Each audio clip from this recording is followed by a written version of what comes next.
Hey guys, this is Sophia and today I'm here to share with you a DIY interiors project. I know I've never done an interiors video on my channel before, at least not that I remember, but I was filming all this content, so I was just like, why not just share it with you guys and hopefully you can, get some inspiration from what I did for your own home as well. But a quick disclaimer, I did this project over a month ago. It was before the whole coronavirus, social distancing, and self-quarantine thing was in effect and was affecting our daily lives. So I really don't want this video to come off as me saying that you should buy all these things to do this, not gonna lie, superficial thing to your bedroom. But I do hope that this video, again, serves as some sort of escape and maybe something that you could do if you know that you already have the materials to be able to do something like this, even if it's something small scale. And in my opinion, art is definitely therapy. So however you are doing your art, I think that is great and that can really take your mind off of things that are going on today. So without further ado, let's just get right into it. So here I am kind of just randomly placing the canvases that I have, trying to see what looks great and what doesn't. A lot of this is definitely trial and error, so don't be afraid to move things around and shift as you think it is necessary. Here I'm just putting all the canvases that I've laid out onto a large piece of cardboard. Obviously, I would never recommend painting your canvas on your floors. I don't even know how the paint would come off, so definitely try not to do that. And now I'm just removing the plastic from the canvas.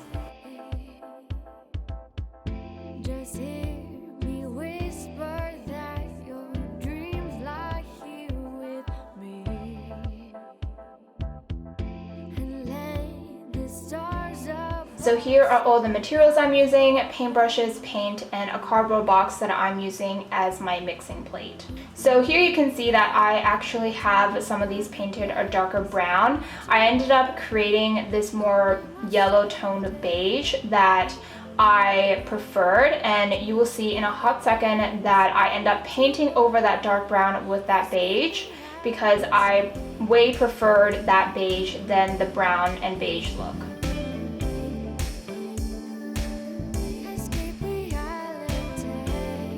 So here you can see that as I am painting over the brown canvases with the beige color, I'm also adding another layer on top of the canvases that already have that beige color. I'm a firm believer in always doing more than one layer, especially for backgrounds.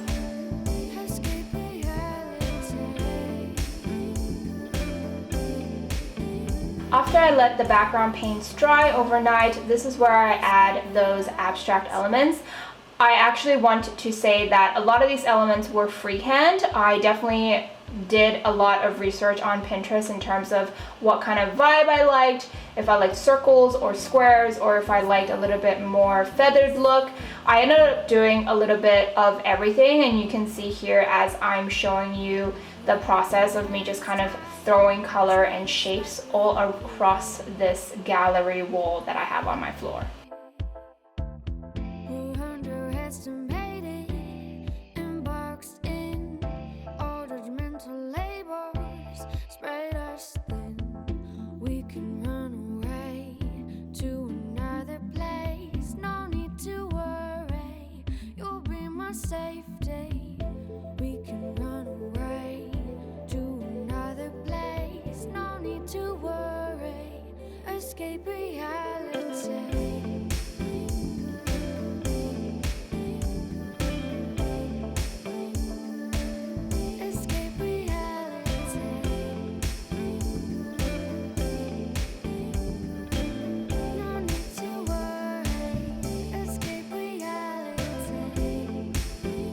Also, I will say you should never be scared of layering. I actually think a layered look makes the painting look way more dynamic because it's not just things put on a canvas.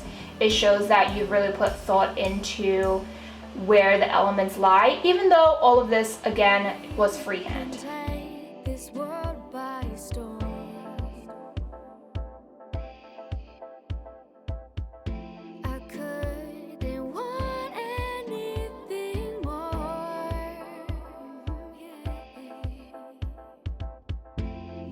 So again, always do more than one layer, especially for bigger things like that large circle. That will make the color more opaque, and as it dries down, it will just be a more richer brown.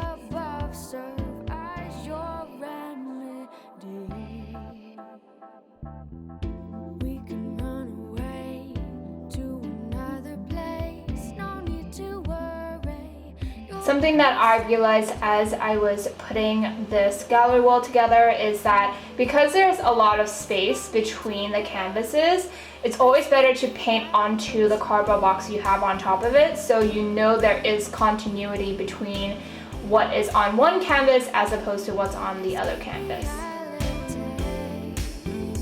Something else I realized as I was doing this is that as an artist or someone with an artistic background, I'm really huge on getting perfect straight lines and everything, but the more I was doing this, the more I realized that straight lines is obviously not what abstract is about. Obviously, there are definitely abstract paintings out there that, you know, have a lot of straight lines, but for me, this was hanging on my wall. It's not like I was going to sell it or, you know, show it to the public or anything, even though I guess this technically is showing to the public.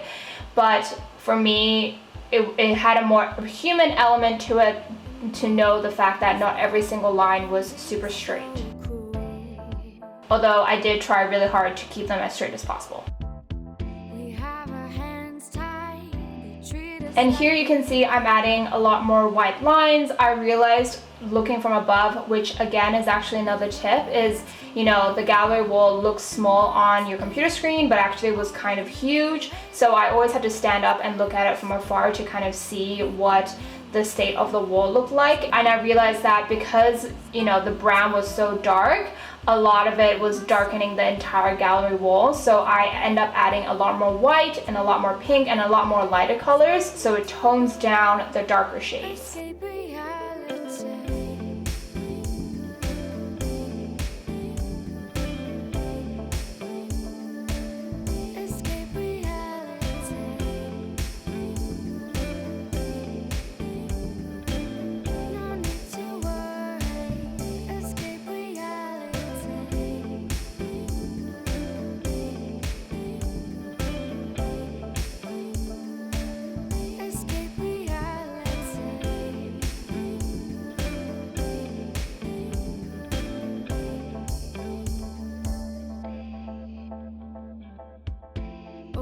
But obviously, I'm never going to stray too far away from my color palette, and I'm still going to definitely add those darker elements like those black lines around the large brown circle. Again, the more you layer something, the more opaque the paint will be once it dries.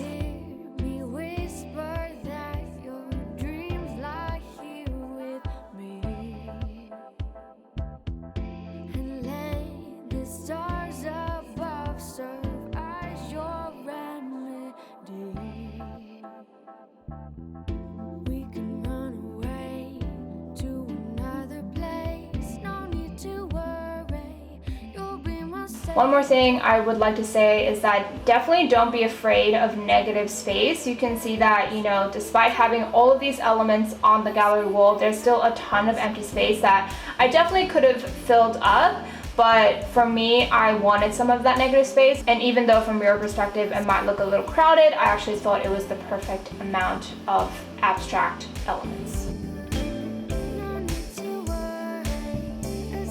And here I am trying to do everything that I can to be able to hang up these paintings. Because these canvases are flat canvases as opposed to wooden framed, I was not able to just kind of nail a nail onto the wall and then hang it. I have to actually glue some string onto the back and then nail the nail and then hang the canvas.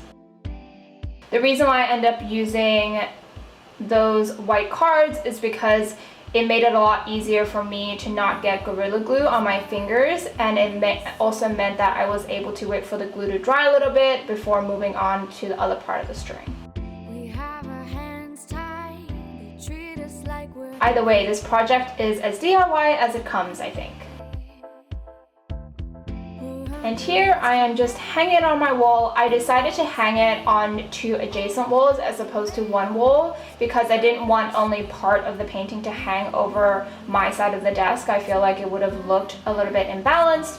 So I decided to use 2 different walls, and I had the perfect amount of canvases on each side to make it as even as possible. And I'm back. I hope you found that video super helpful. If you have any questions, let me know in the comments down below, or you can DM me in one of my various Instagram accounts. But otherwise, I will see you next Sunday for another video. Bye!